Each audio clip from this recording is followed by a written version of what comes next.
টি-20 cricket নিয়ে আলোচনা তো হচ্ছে, একটা হাইপ আসলে কতটুকু পারফরমেন্স হাইপ, সেটা হাইপটা আমার কাছে মনে একটু বেশি। কেন বেশি? বাংলাদেশের 168টা টি-20 খেলেছে, আমরা কিছুদিন আগে দেখেছি গত ম্যাচের পরে যে বাংলাদেশ প্রথম দল হিসেবে 100টা টি-20 ম্যাচ হেরেছে।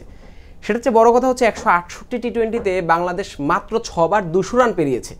এটা এই জন্য বলছি, কিছুদিন আগে একটা সাক্ষাৎকারের একটা সংবাদ সম্মেলনে নাজমুল হাসান পাপন বলেছিলেন বিসিবি সভাপতি যে এখন মডার্ন ডে টি-20 ক্রিকেট সেটা খেলতে হবে, 200-র বেশি রান করতে হবে প্রায় সময়, বেশিরভাগ ক্ষেত্রে করতে হবে। আমরা আইপিএলে দেখেছি 250 রান চেজ হচ্ছে, 250 রান প্রায় ম্যাচে, অনেকগুলো ম্যাচে আমরা দেখেছি বা 200 রানের বেশি হয়ে গেছে।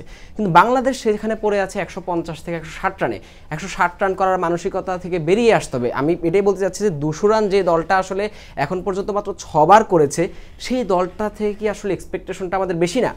অবশ্যই বাংলাদেশের স্কিলের ঘাটতি বলছিলেন অনেকে, যে স্কিলের ঘাটতি আছে, টি-20 ক্রিকেটটা যেভাবে খেলা উচিত সেই জিনিসটা আমরা পাওয়ার প্লে এক্সিকিউশন করতে পারছি না। পাওয়ার প্লেতে যে রানটা করা দরকার 40, 42, 45 রান করছে, এখানে 6 ওভারে 70 রান 80 রানও হচ্ছে। এখন উইকেট যাচ্ছে, 2-3টা করে উইকেট যাচ্ছে, যেই কারণে এই টপ অর্ডার ব্যর্থতার কারণে, যেটা আপনি বলছেন যে শান্ত রানে নেই, লিটন দাস রানে নেই, সাকিব আল হাসান রানে নেই, টপ অর্ডারে কেউই রান পাচ্ছেন না। সেই জায়গা থেকে তাওহিদ হৃদয়, মাহমুদুল রিয়াদরা প্রতি ম্যাচে তো রান করতে পারবে না, তাদের উপর তাদের প্রতি ম্যাচে ভরসা করতে পারবে না। টপ অর্ডার যখন ব্যর্থ হবে তখন আসলে বাংলাদেশের এই 140, 150, 160-এর মধ্যে আটকে থাকতে হবে।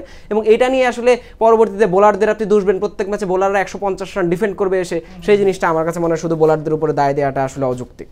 হাসিনুর, আচ্ছা, আমাদের এসটি সোহান ভাই তিনি একটা মতামত জানিয়েছে, তিনি বলেছেন ইউএস এর সাথে এমন পারফরমেন্স করার পর আমরা কি বিশ্বকাপে ভালো কিছু করতে পারি? বাংলাদেশের কাছ থেকে আশা তো থাকেই, বাংলাদেশ ভালো খেলবে সব সময়। কুদ্দুস ব্যাপারী বলেছেন ওদেরকে বাংলাদেশে না এনে আমেরিকায় কোনো হোটেলে কাজে লাগিয়ে দেওয়া উচিত। আসলে এই ধরনের অনেক প্রশ্নই আছে। আপনাদের হতাশা আসলে, এটা আসলে হতাশা থেকে একদম, আপনারা যেমন হতাশ আমরাও হতাশ, তবে সবসময় সবকিছু প্রকাশ করতে পারি না। মারুফ।